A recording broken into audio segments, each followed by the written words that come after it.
Hi, this is Austin Parsons, Pitmaster with Smoky Mountain Q in Nashville, Tennessee, and you are listening to the Barbecue Central Show.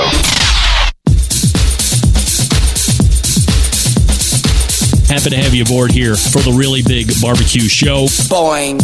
We cook because we have to, and we grill because we want to. Hit me. Fine, how's it going? You have a great show. I'm a big fan.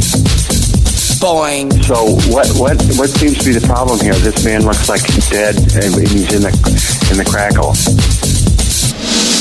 Charbono! It's all about the charbono, dude! Succulent fish! What? He ate 54 wieners. Oh, listen, Lavernius, shut your face. I'm shaking like a dog shit peach seeds. We have top men working on it right now. Top men.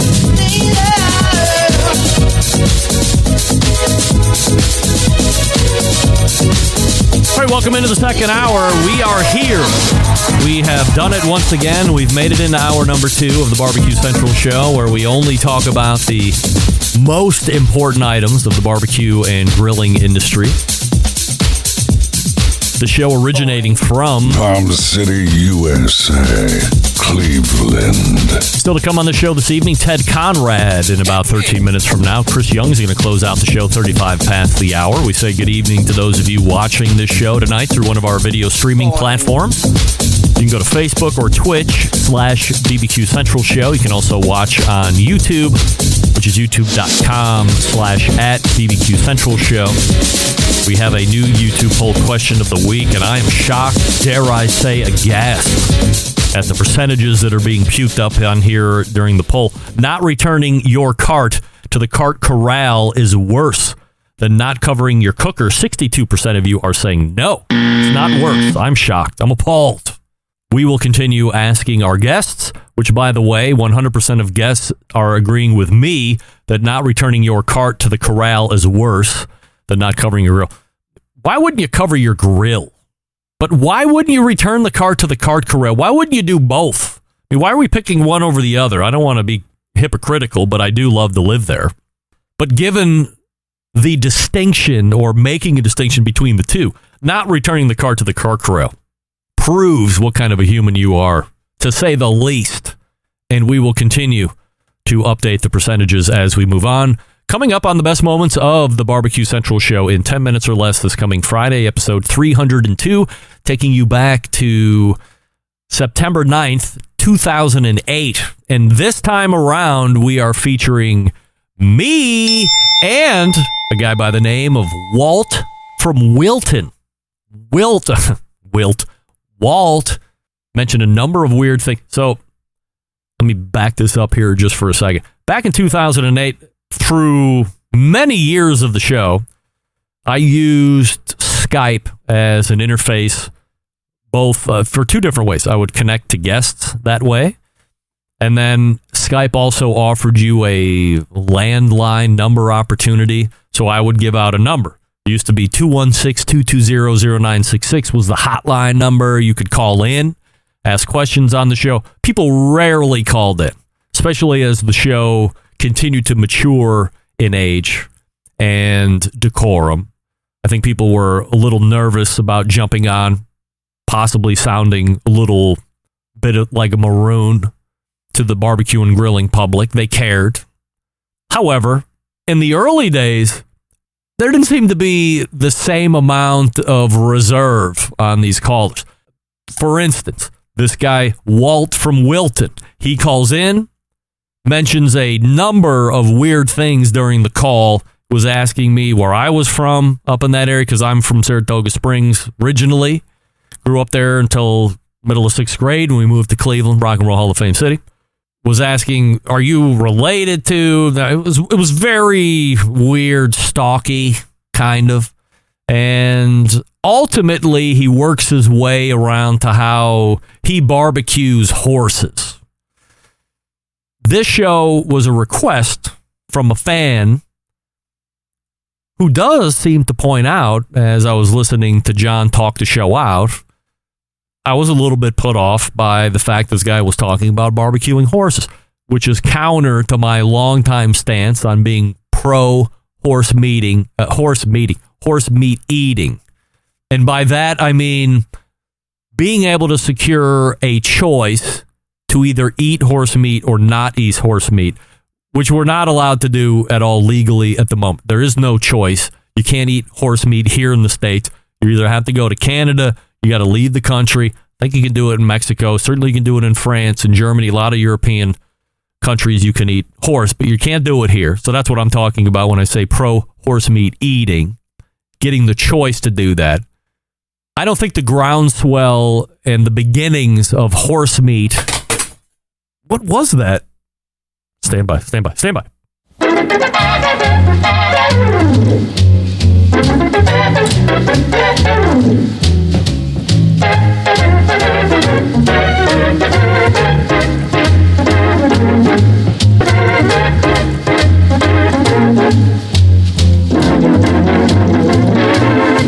It was the 3 million download sign. It fell.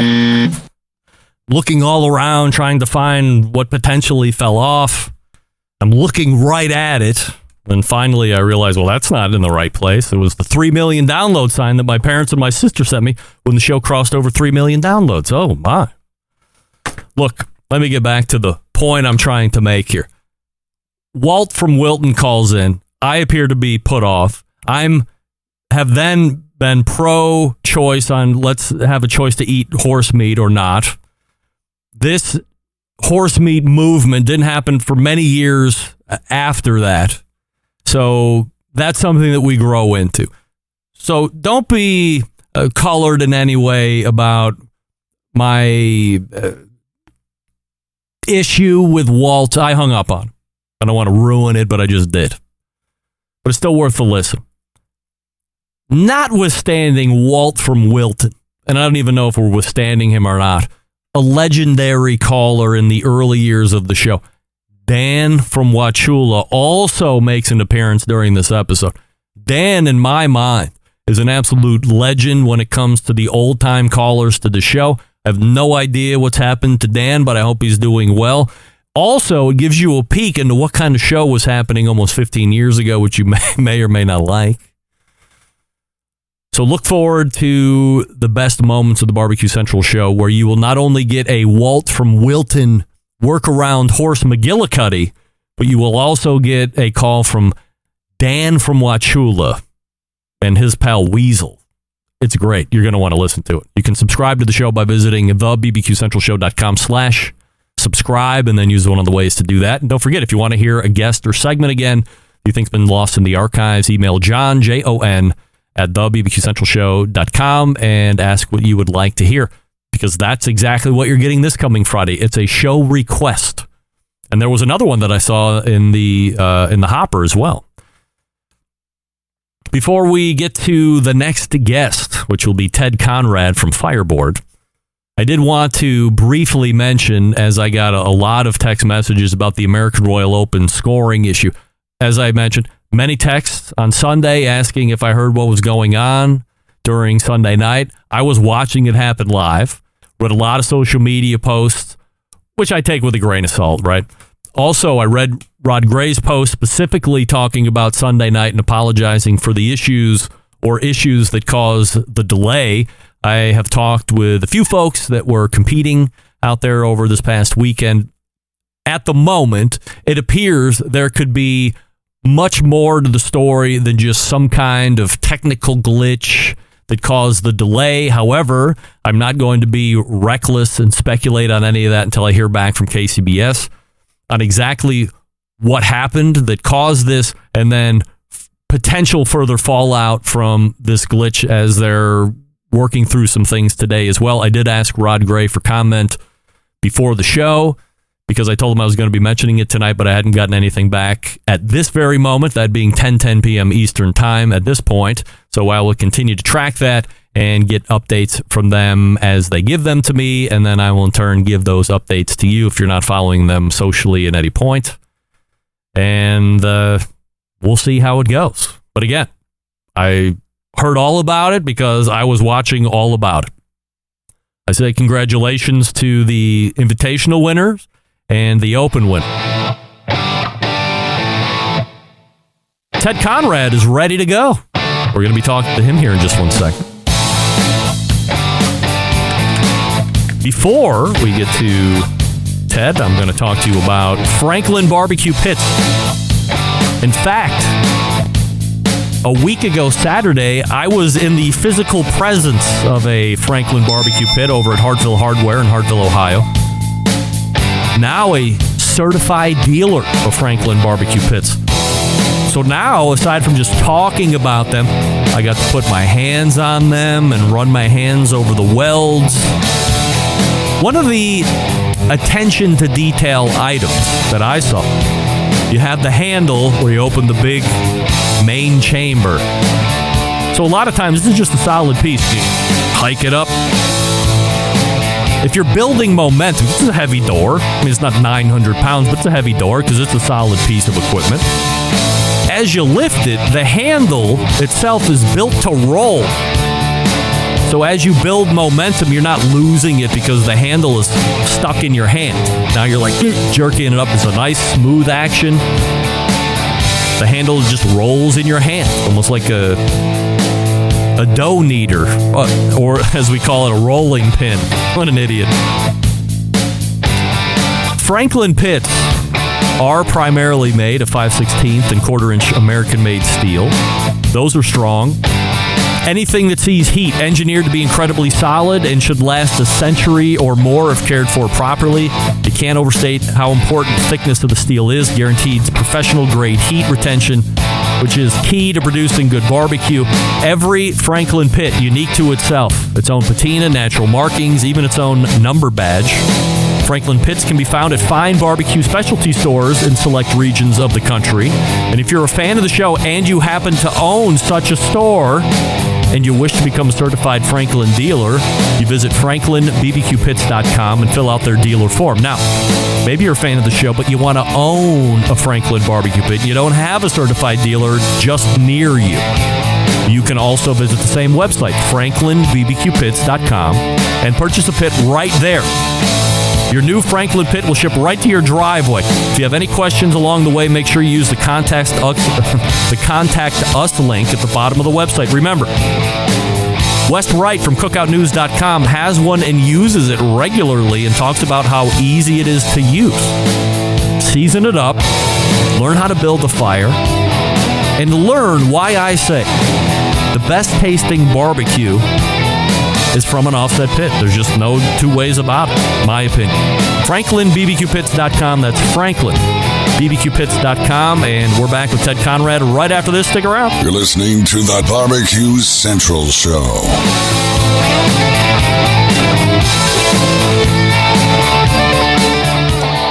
Howard Stern, Jim Rome, Dan Patrick, and Greg Rempe. The Mountain Rushmore of talk show entertainment. Now, let's get back to the Barbecue Central Show. Welcome back. This portion of the show being brought to you by Pit Barrel Cooker, the most unbelievable outdoor cooking device on the planet, currently available in 3 sizes, host of accessories. Doesn't matter if you're a beginner or professional, it's a cooker you want to add to the arsenal. Visit pitbarrelcooker.com. Tell them the Barbecue Central Show sent you. But if you are considering a barrel-style cooker, stop messing around. Go to pitbarrelcooker.com. Now, if you live on the edge, you don't mind blasting people in the package, you might want to check out the Badger Barrel instead. But either one, badgerbarrel.com, pitbarrelcooker.com, same family makes them both. You figure out which one fits your lifestyle best, and away you go. My first guest in the second hour, one of the partners who started Fireboard Labs, a longtime supporter of this show, which I appreciate. You are most likely familiar with their products, which include things like Fireboard 2, Fireboard 2 Drive, Fireboard Pro, and of course, the ever-popular Fireboard Spark. Tonight, we're talking about some new things coming down the pike in fairly short order. We're also going to be talking about this past weekend's American Royal. He was there. Our pal Ted Conrad joins the show. Ted, before we get going tonight, Hey, Greg. we have a YouTube poll question of the week that we're asking everybody, including the YouTube people that are watching, but guests too. And it's this: not returning your cart to the cart corral is worse than not covering your grills. Do you agree? Oh gosh, I would say covering your grills, not covering your grills is worse. Really? All right. Well, you think? I would say 54% of the voting public agree with you that it's not worse. However, my first two guests of the evening, myself and a number of the embedded correspondents all believe that if you're not returning a cart to the cart corral, there's only few people that are worse than you as a human. Rapists and murderers, and then it's people that don't return carts to the cart corral. I would venture to say, though, to be contradictory, which is I always love to be, if you're not returning your cart to the cart corral, you're also probably not covering your grills because you're a despicable human. Yeah, a lazy human being. Yes, I mean, what are we talking about? All right, enough of that. So you were at the American Royal this past weekend. Why does Fireboard go to the American Royal? That's a good question. First of all, it's Friday night. The Friday night party is a lot of fun. And that is really the main thing that we do. It's for the employees. And we actually do an email blast. You probably got it too, Greg. But we do an email blast. And we invite everybody that's a Fireboard customer. And so it's really an invitation to come out, have a good time, relax. We do a bunch of cooking. So we did like 6 pork butts, 2 briskets, 20 slabs of ribs, a bunch of sausage. So it's just a big party, and it's a lot of fun. Of course, if you've been out there, you just kind of meander around and you see people all from the city that you know. So that's the main thing is the Friday night deal. But I guess secondary to that is really, everyone's there, right? I mean, everyone's there from around the country and maybe even around the world. And so it's an opportunity to connect with some of these guys. We had a list of people we thought it'd be fun to talk to, chasing them down a little bit. And who knows, maybe there's an opportunity to work together. Maybe there's an opportunity to generate content. And overall, just partner. We have a lot of fun stuff coming up. So I think the guys that are really interested in Fireboard products, I think it's a cool chance just to be able to network with all these people because they're all essentially right within a square mile with each other. So, and the other thing we do is just get video content and stuff like that. So, and we do the kids queue. That was the other fun thing. The 2 youngest kids did the kids queue again this year, which is a lot of fun. How do they do? They didn't get any, top place finishes this year, but they had fun. It was the first year for steak for my middle child, Courtney, and she had fun doing it, but we kind of learned a little bit. There's some tricks with doing steak, and so I think next year will be better. So, is it expected that if you're a business in Kansas City, you should be going to the American Royal and throwing some kind of party? Almost. I mean, I would venture to say a good chunk of the corporate world is out there. You have these huge tents, like the J.E. Dunn tent was huge. You've got the big Black and Beach tents. There's a lot of the big Kansas City companies, not all of them, but I would say the ones that aren't there, for example, the first one I just thought of was Garmin, but Garmin's active. They have the Garmin Marathon that's coming up here just in a week or 2, or I think here, just shortly. And they're involved with so much other stuff around town too. But there's a ton of corporate presence out there at the American Royal. You had mentioned trying to get together with some people maybe you want to partner with in some form or fashion, generate content. Certainly, I get that. Is there significant business to be had there? Have you picked up, 20 or 30 dealers on a weekend that you wouldn't have otherwise if you didn't go, or not so much? I don't think that we've picked up dealers there. We may have in the past. We may have found 1 or 2. I know you and I had connected at the HPBA where a lot of, small barbecue stores and even large barbecue stores are out there at the HPBA as well. But I think the American Royal is more the competition teams. There are teams that are sponsored. Like I saw Atlanta Barbecue Store had a big, sponsor some teams. So I think indirectly there might be some conversations. It's really more for, I think, influencers. If there's somebody that's really kind of wanting to generate content, a partner with some manufacturers, like us, and some really exciting tech products that we have, I think it's a good chance to connect with them. Harry Sue, I'm not sure if we talked to him this year, but he's always fun to talk to, and we'll get a few videos with him, and it's always a good conversation. What's your favorite barbecue to eat? Oh, like what you're talking about? What type of meat, or like what place here in Kansas City? Oh, we'll get to that here in a second. But like meat wise, what's your go-to protein? I'd have to say ribs. Yeah. Are you a spare rib guy or baby back? Personally, I always cook baby backs. I guess probably they're easier to cook, and I'm not like a huge pit master. But no, honestly, I mean, I've had unbelievable baby back ribs. I had unbelievable spare ribs. I think almost everything out there, the competition is spare ribs. Yep. So everything that I sampled this weekend, Sunday around noon, there's the turn-ins, so you can kind of walk around a little bit. And of course, we partner with Burnt Finger Barbecue, and I've always loved their ribs. I mean, it's just, they took first or second, I think it was a few years back in Memphis in May for their ribs. Mm-hmm. And it's just unbelievable. It's an amazing experience to go sample competition level barbecue. Now it's a different flavor kind of, but they're still, it's amazing. So. Do you have a favorite barbecue establishment in Kansas City that you prefer? Personally, I love Q39. Mm-hmm. Have you been to Q39, Greg? I've only been to Kansas City once, and I tried like hell to get into Q39. That was actually when Robert McGee was still around, and tried to leverage myself a little bit, and it didn't work out. So I didn't get to go there. I've heard nothing but rave reviews. I went to Slaps. Joe Pierce hosted me, came in. The place closed down. He brought all his food out for me and the guy that I was with, and it was fabulous. And then when Plowboys Barbecue was open downtown, I met Todd Johns down there, and he hooked me up with a whole bunch of really good barbecue. But Q39 was on the list, but very hard to get into, at least when I was down there. It was probably in April or May for volleyball contest, and just couldn't squeeze it in. What do you like the best there? I love their brisket. It's just what their style is. I'm not sure how they're, maybe where they source it or something, but it's unbelievable. Now, I mean, you mentioned Slaps and Joe Pierce. I mean, that really, their stuff is always just amazing, and that's a really cool spot.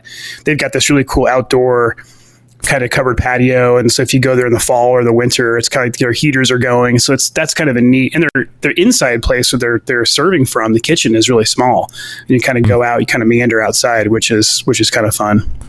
Do you go to any other barbecue contests besides the Royal, or is it because it's kind of local, that's the one you're going to go to? Yeah, we've been to Memphis in May once basically once with Burnt Finger. We've been to some of the other local ones here. I think I've been to, maybe one or two other kind of random ones, but obviously American Royal is just, it's perfect for us. I used to go, before I started Fireboard, I was in the investments world, and we had a small little tent. We went out, that was when it was at the West Bottoms, like the true American Royal, the old venue. And that was an amazing spot. It was funny, one year there was a spot where the road came down, and they have those big, huge drains where the water comes out from the road. And of course we had a downpour, and we were like, it was this high in water. So it was quite the experience. So we have some product stuff to talk about. I always love to have you on and announce something that might be coming up, or something we can at least look forward to. What are we looking at from a new product standpoint in 2023? Yeah. Well, so this has been something we've been working on actually for a while. What's a while? Like 6 months or 5 years? Yeah. Longer than I'd like to admit. But yeah, I mean, typical product development cycle, I would say, is it's going to be at least a year, maybe even a year and a half.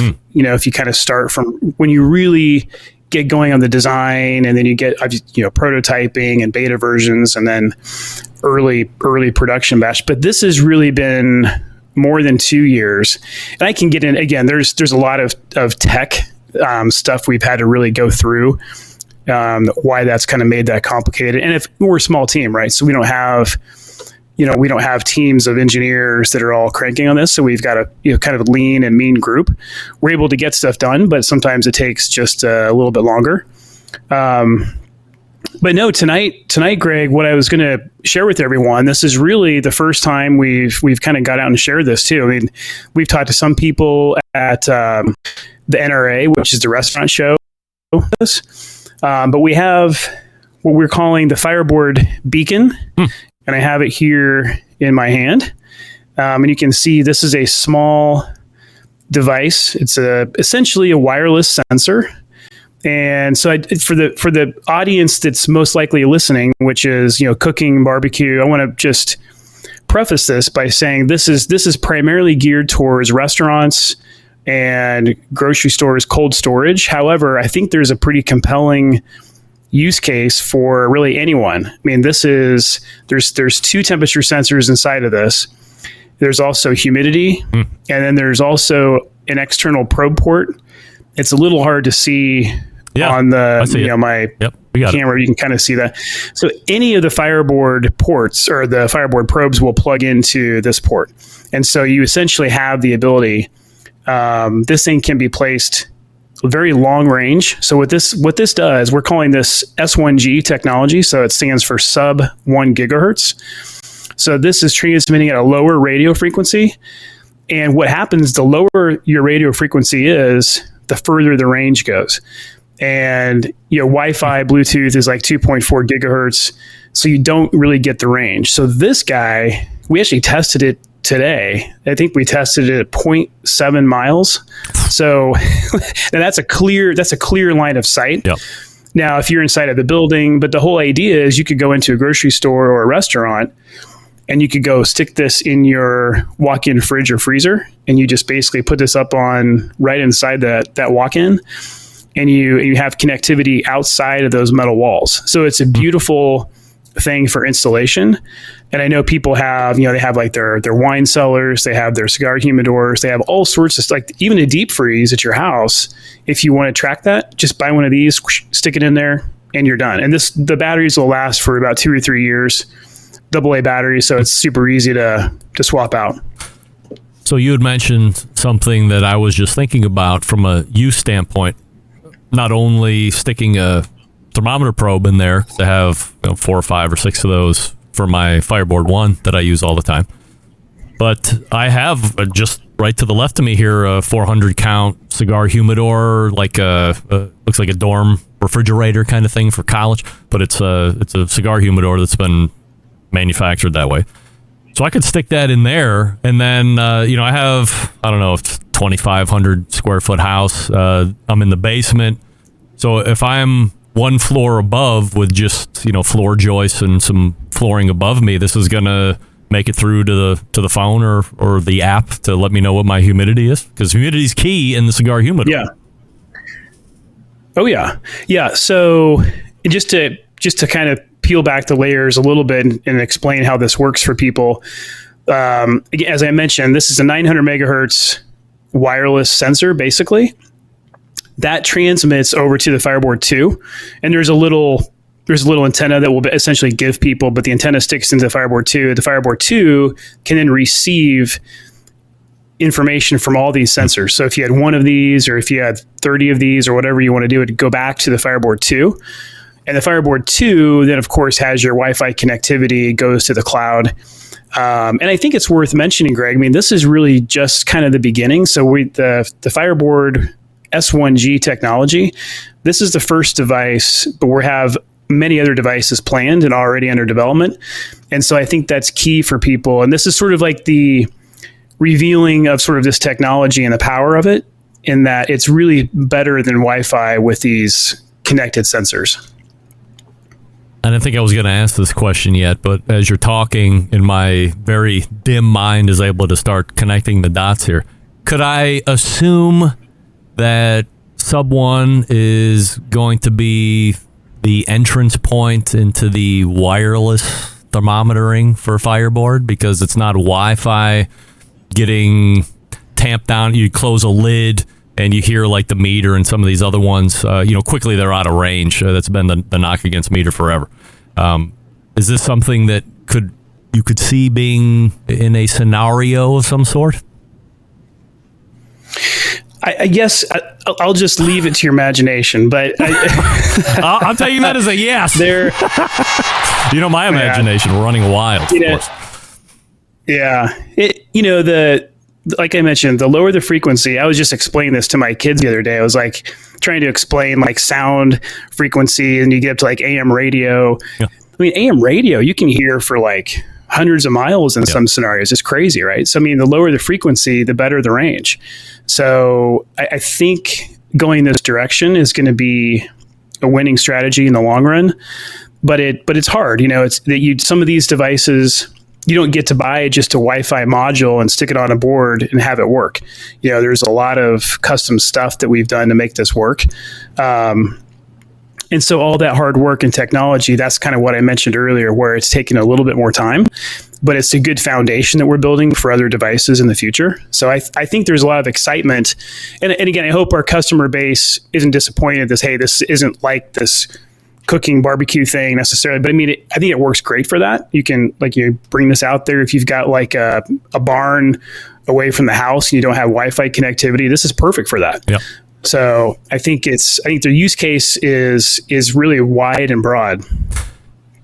What's the price point on that? Yeah, we're just finalizing that, but I think one single unit would be in the 129 range. I think we're going to offer like a 4-pack and maybe a 10-pack that would be at a discount to that, kind of if you divide it out per unit. But I think it's going to be somewhere in that 129 ballpark. And then from a connectivity standpoint, just to point it out again, you do need to have the Fireboard 2 base unit. And then you could easily just, plug that in somewhere in the corner of the house or whatever and have that be the clearinghouse to get all the data wherever those things are laying, whether they be in deep freeze, refrigerators or humidors or wherever. Exactly. Yep. Yeah. And again, you can then, once you have the Fireboard 2 base station, or, I mean, obviously, we've got this customer base. These guys already own Fireboards. So then they all need to do is just buy the beacon. The antenna essentially comes with it, and you're good to go. And you can add on more beacons down the road if you want to. And it adds to your account just like any other Fireboard device. Like people they have a year in their Fireboard account. They have a Fireboard 2 in their Fireboard account, and now they'll have a beacon. Maybe they have a Fireboard Spark. That's our instant read thing. So it'll add just like every other device. Is there a limit on beacons that are going to be? Could I have 80 running at one time, or do they max out somewhere? Yeah, right now we have sort of a soft limit, and I believe it's at 30 right now. But as the firmware evolves, I think that will go up. Mm-hmm. And if you wanted more than 30, you just have two base stations, and then you'd be set. When are we looking for a launch? End of the month? End of November? What are we looking? Yep. So we are shooting for the end of October. And what we'll do is we will have information posted. So if people who are interested in this product, stay tuned to fireboard.com, and we'll have all the information about the the shipping dates, when that's, and all the super finalized pricing and the packaging and all the kits and all that stuff. So we'll have all the information out on our website. So and we'll do an email blast, of course. And I think maybe in November at some point, Greg, I might maybe catch another show with you if that's okay, and maybe we can talk more about it. So, but yeah, we'll just stay tuned on our website, and we'll have the information. Ted Conrad is joining us here. Fireboard.com is the website. Always appreciate the support, Ted. Thanks for coming on tonight, and we'll look for you again maybe in a month or so. Hey, Greg, thanks for having us. Appreciate it. You got it. Ted Conrad right there. So if you are chomping at the bit for the new Fireboard beacon, fireboard.com, and stay up to date that way, or just stay tuned to this show. We'll pass along updates and probably have them on in a month or so as they get ready for release and the holiday season.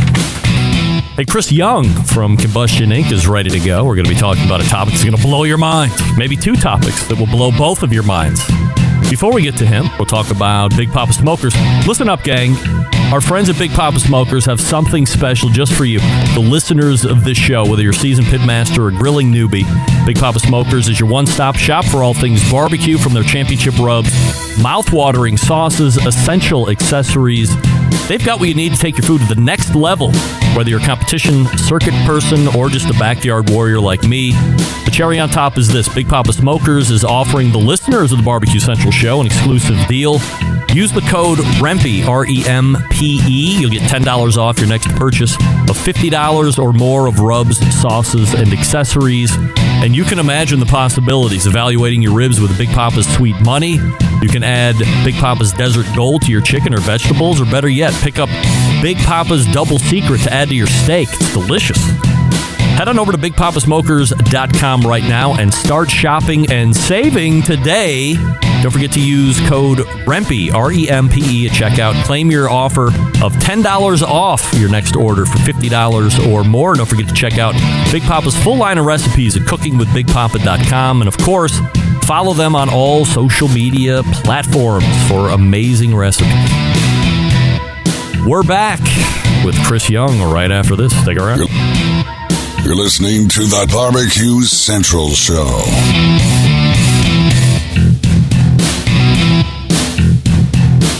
Whole packers, full racks, legs and thighs, injecting butts. If you've never heard this before, you might think you found the best XXX show ever. Let's get back to the most homoerotic host out there today. You're listening to Barbecue Central.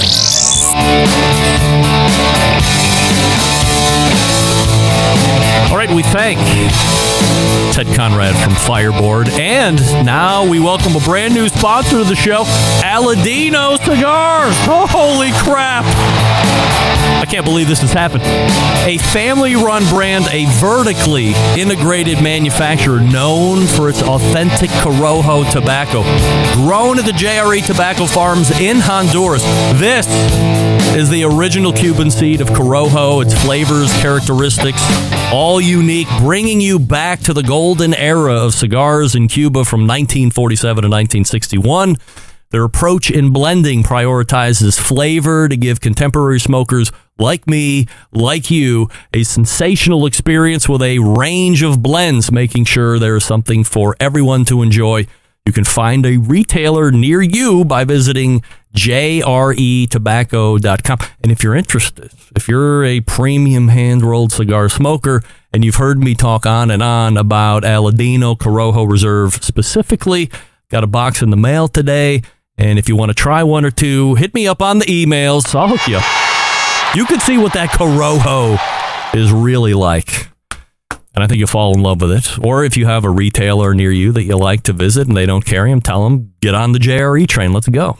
Helping me close the show tonight, the founder of the predictive thermometer system and company called Combustion Inc., aside from his disrupting of the wireless thermometering industry, continues to turn out some great content on the YouTube channel as well, which you can be found at youtube.com/@ChrisYoungCooks, which is currently subbing up 93,000 of you. So if you're not subscribed to it, head on over and make sure you hit the subscribe button. Tonight we're talking about something that may or may not help you cook a better steak and may or may not be a huge waste of delicious butter. But let's stop introing it and let's get to talking about it with our pal Chris Young. Chris, before we get into talking about butter basting and all this stuff, we have a YouTube poll question of the week that we're asking everybody, which is simply this. Is not returning your cart to the cart corral worse than not covering your grills and cookers? Yes. Yes, of course it is. Having had my car scratched in a parking lot once or twice, absolutely yes. Yeah, well, 54% of the YouTube voting public is in disagreement with us. I can't believe it that they're saying covering grills is worse than not returning your cart to the cart corral, but I firmly disagree, and I will stay disagreed with that until the end of the show. And we'll track it through the rest of the 35 minutes or so here as the show is running. You've taken on a topic I have long wondered. Why the hell does anyone do that? And I'm talking about the ritual of tossing gobs of butter in a hot cast iron pan and basting steak over and over and over again. Now, look, aside from the aesthetic, has never really created enough intrigue on my part to actually try it. But you can't not see the foodie world, an influencer, professional chef, all doing it. Before we dive into the tests and findings, more importantly, do you have any idea who did this first and how it has proliferated through professional kitchens and through social media? I mean, basting goes back hundreds of years. You can see the tradition at Hampton Court Palace, the royal courts of England. You had spit boys who would use brushes made from herbs to dot butter on the joints of meat going in front of the fire all day. Certainly, you had that going on in French kitchens. I can think of cookbooks going back to the 14th century that mention it. So it's a new technique. It's not, modern invention. It's the kind of thing that chefs have more or less done as long as they've been cooking in at least in front of fire, but certainly on stovetops. For those that don't know, you are, I guess, what we would call a classically trained chef, or as I would say, a real-ass chef. When you're coming up and putting in the time and effort, how was it explained to you in the kitchen on why you would want to do this?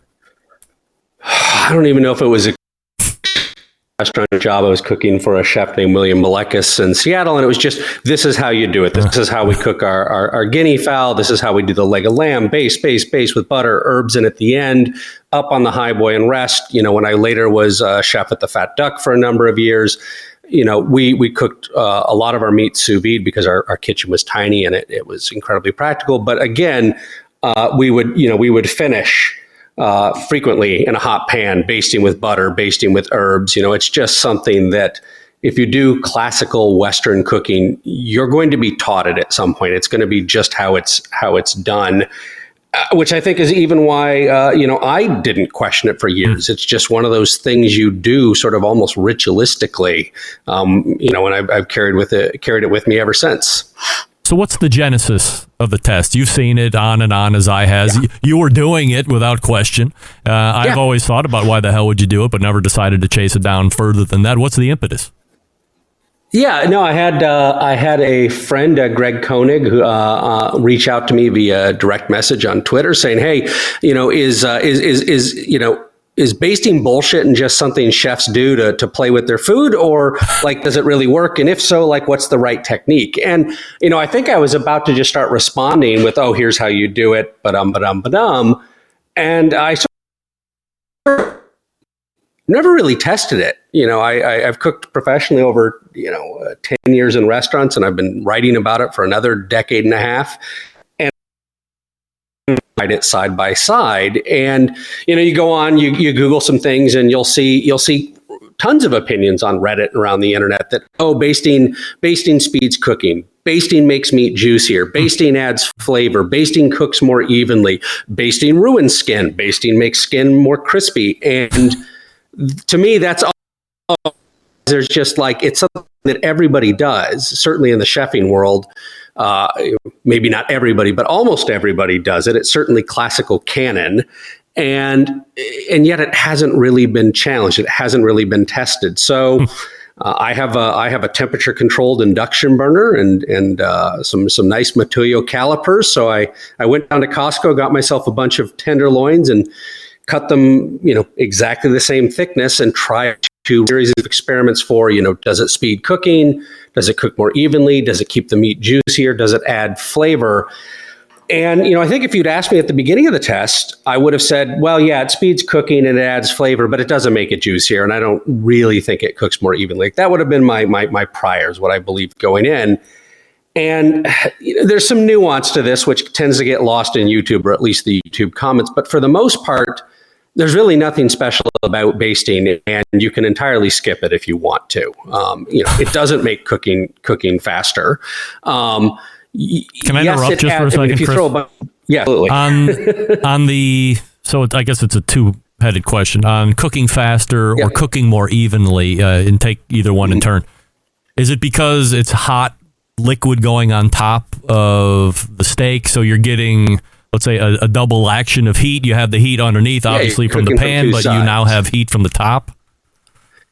Yeah, so it turns out that one's a little surprising, and that's one I think I could have done a better job of explaining in the video, because I definitely confuse people. First thing is you generally only baste for the last minute or two of the cooking in a pan, because otherwise the butter is going to burn, the herbs are going to burn, right? And so the starting point is like, there's just not much cooking time left to really speed it all that much. But the idea is, yes, you're cooking it from sort of two sides at once. You're putting a lid on evaporative cooling, so you're raising the surface temperature, and it does indeed speed cooking a little bit, but not for the reason people think. Certainly not the reason I initially thought. I had to sort of work out the physics of this to figure out what was going on. You get, for a steak that I wanted 128 degrees Fahrenheit, I'll call it medium rare, on an induction burner at 325 degrees Fahrenheit, which I know sounds low to people, but the same will be true at 400 or 450. You'll just char your meat more. You want to pull it at about 95 degrees Celsius, Fahrenheit, 95 degrees Fahrenheit if you're going to baste it. It is going to carry over, that nearly 34 degrees, wow. And it's going to take about 10 minutes of resting to do that. If you take an unbasted steak, and you pull it off at 95, it will actually not get all the way to 128. It'll stop at around 119, 120, which is pretty rare. Like that's on the blue side of rare. Yeah.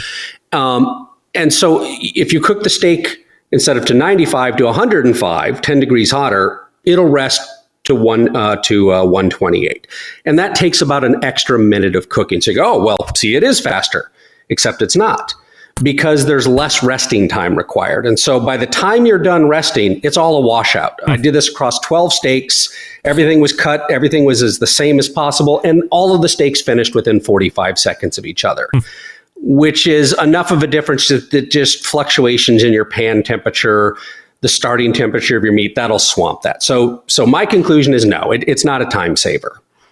Your second question was about evenness. And I think, again, there's a little nuance. It makes it easier to get a bit of color on the sides of your steak. If you have a chicken breast, which is kind of an oddly shaped thing, it lets you get a little more color on the sides, and that's a good thing. It makes it look nicer, and that's maybe a reason to keep basting. But with a tenderloin or a strip steak or even a ribeye, I can sear it on its side. That's not really that hard to do. So the point is, no, basting doesn't make it more evenly. When you cut them open, they look the same. They have the same gradient. And then, yes, if I throw a bunch of herbs and butter in the pan, it adds flavor to the meat. So the real question is not, does it add flavor? The question is there anything magical or special about that flavor? And if you brown some butter with some herbs in it, and then you just brush it on the steak that wasn't basted, and then you do a triangle test, a blind test where you have somebody else set up the plate where two slices are one of the steaks and one slice is different, and your job is to figure out the odd man out. Yep. I would have had better chance. If I just flipped a coin, I would have had a better chance of picking out which was which. In other words, there's nothing special about basting with adding flavor either. And I really didn't want that to be true. Like that was the one I was like, no, I want this to be more delicious.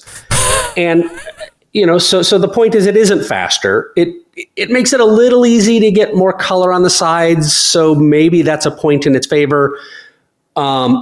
It doesn't keep it juicier. You can weigh the steak before and after, unbasted, basted. You lose about 10, 11% of the cooking weight of the steak, no matter what. There's no statistical difference. And you can get, if I was a chef, I would just have a jar of warm brown butter by the, on the high boy, and I would just brush it on the steaks, because butter is kind of expensive. And, restaurants are not exactly high margin places. So my conclusion was, look, there's nothing magical about basting. You can totally skip it, but I'm still probably going to baste, because after 25 years of cooking, it is fun playing with your food. And, spooning wave after wave of butter across my steak is kind of a satisfying thing. There was one surprising finding, though, and this is my rationalization for why I'm going to keep basting. The surface of the meat after resting was substantially hotter. After 10 minutes of resting, the unbasted steak was like lukewarm on the surface. The basted steak was still about 120 degrees. It was still pleasantly warm. So putting all that extra oil, slowing down evaporation does, it's a little bit of an insulating blanket of delicious butter over your steak. And to me, that's enough reason to keep using obscene amounts of butter in the kitchen. So is the butter, this is my simple mind work. You can tell me where I'm wrong here. But if you're doing it and you let it sit to me, the butter is going to, start to congeal, for lack of a better word. So is it keeping the heat like just underneath the surface, more like a butter blanket, or how's that working? It is working like that. So the way to think about it is butter. Once you've browned the butter, there's no water left in it. It's pretty much butter oil. Right. And oil and water don't mix. And the way your food mostly cools off when you're resting it is sweating. That water evaporating from the surface, just like sweating on a hot Midwestern day cools you off, the sweat cools the food off too. And by putting that layer, that blanket of oil over the surface, you slow down that evaporative cooling, which is actually why resting takes longer, but you keep that surface warmer. So you're losing less heat, which is, again, why the resting takes longer, and it turns out it's not faster. But for me, the worst thing in the world is to have a steak that looks perfect. It's perfectly done, but I put that slice in my mouth and it's cold. That sucks. Yeah. Anything else in this that you, here's what I'm thinking. I'm totally now disinterested in ever basting the steak, number one, even if it's hotter on the surface. Number two, if I was in a restaurant, I would circumvent this whole process by, as you said, putting butter up on the high boy, letting it melt. I'd probably just jam a bunch of thyme sprigs in it and infuse the butter, or make my own infused butter, and then just paint it on. Out it goes. Everybody thinks I've done this magical stuff. Is there anything else in this test that you were surprised, or you expected one thing and it's proven out another? As I said, I was surprised by how ineffective basting was, and I think I agree with you. If I had the job of making a restaurant profitable, I'd sort of do it like there's a great place called Jeff's Texas Barbecue out here in Washington State, and they have a fantastic smoked turkey breast. And after they slice it, they dip those slices of turkey breast in warm molten smoky fat, and it's like that is liquid gold. So just do that, right? Like that's all you need to do. I think the thing that sort of enraged people about the video is I point out I'm cooking the steak from raw. I'm flipping it every 30 seconds in a pan, and I set the temperature of the pan to 325 You know where I'm going with my next question, of course. I know. I know from experience that if I have the pan hotter, the surface will be burned by the time that 1.5 inch thick steak is cooked all the way through. I get a perfectly good crust, at 325 degrees when I'm flipping it every 30 seconds for 10 minutes. Each flip builds up the crust. The benefit of flipping frequently, aside from more evenness, is, you sometimes get bald spots on the crust. Well, the next flip, you move the bald spot, and so it evens out. So I have some line where I said, don't believe the kitchen bullshit that you need a ripping hot pan to sear your steak. And I touched a nerve. I think there's a hit squad that Reddit's got out there looking for me, because that's just one of these things that people want to deeply believe. Yeah. And it turns out it's not nearly as important. A ripping hot pan doesn't make that much of a difference, except it does make your kitchen smokier. You're actually speed limited by how fast you can sear the surface by water. The surface of the steak, whether it's a 400 degree pan or a 350 pan or a 600 degree pan, is actually just a little bit above 212 degrees, the boiling point of water. And the Maillard reaction mostly happens below 300 degrees Fahrenheit. When you get the surface of a steak above 300 Fahrenheit, you're making charcoal.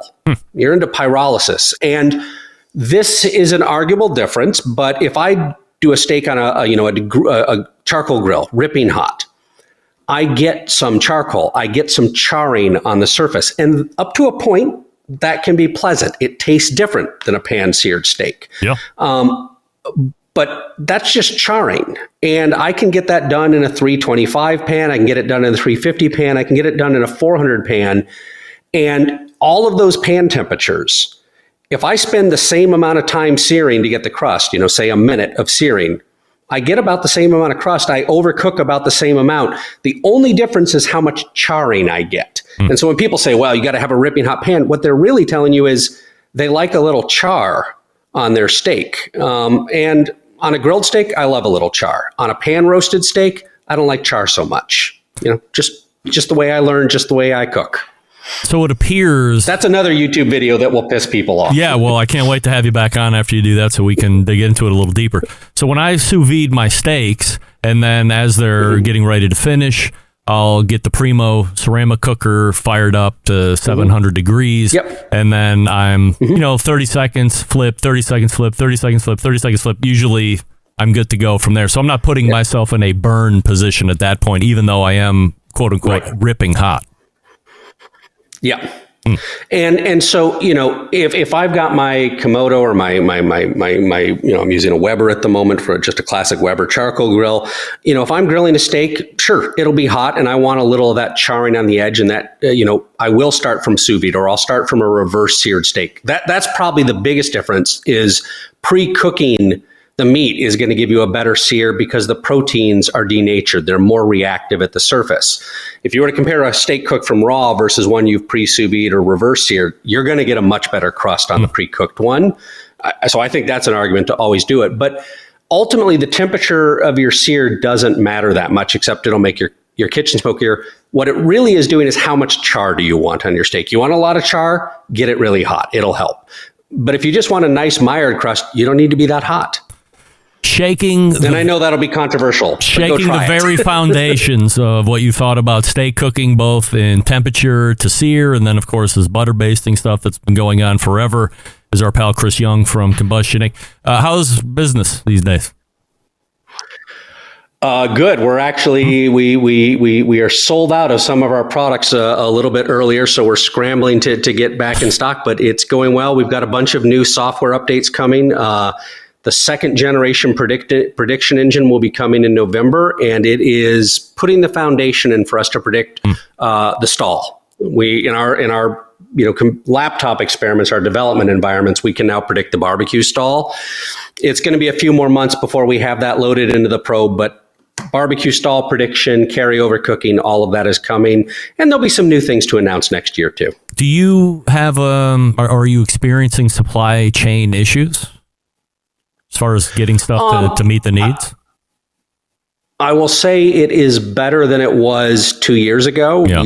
During COVID, that was crazy. Now it's still, you have to plan, a lot of the components, we have to place the orders 6 months out. So our biggest problem as a new company that has a bit of a hit product is, 6 months ago, we kind of had to guess how many would we sell in September, how many would we sell in October.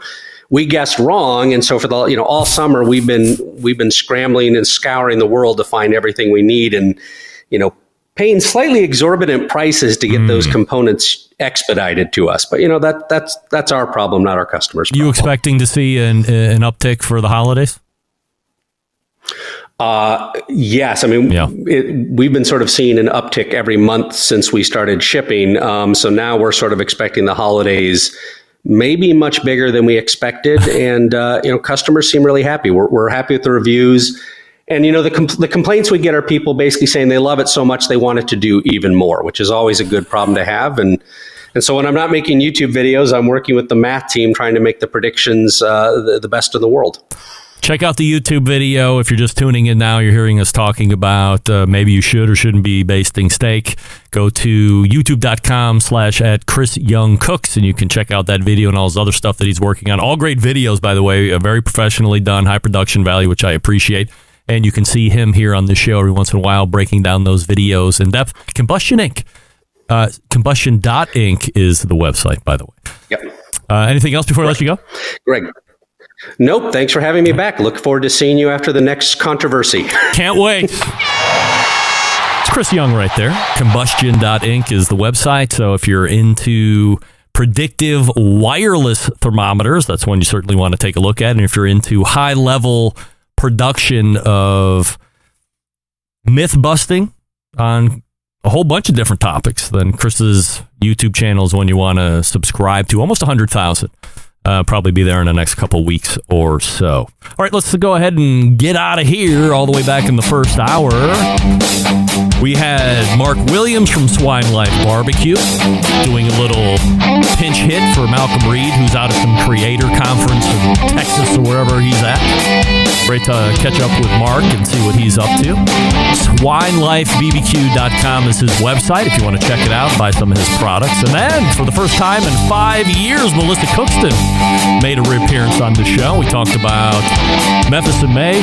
We talked about her retiring from Competition Barbecue. We talked about if her husband is going to be also retiring or if he'll continue. We talked about the Barbecue Supply Store. We talked about the World Junior Barbecue League World Championship going on October 22nd.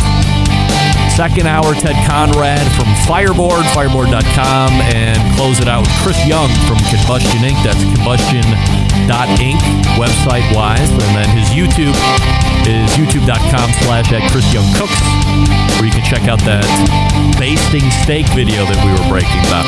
Big show planned for you next week. Meathead will be around. Robert Moss will be around. And then I believe in the second hour, Aaron Franklin for both segments. What? How do I always leave you? September 11th, 2001. I will never forget.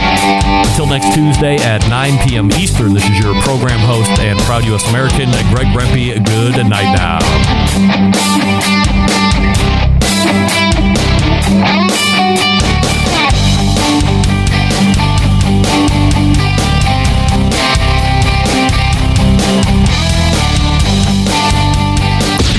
Hi, this is Austin Parsons, Pitmaster with Smoky Mountain Q in Nashville, Tennessee, and you are listening to the Barbecue Central Show.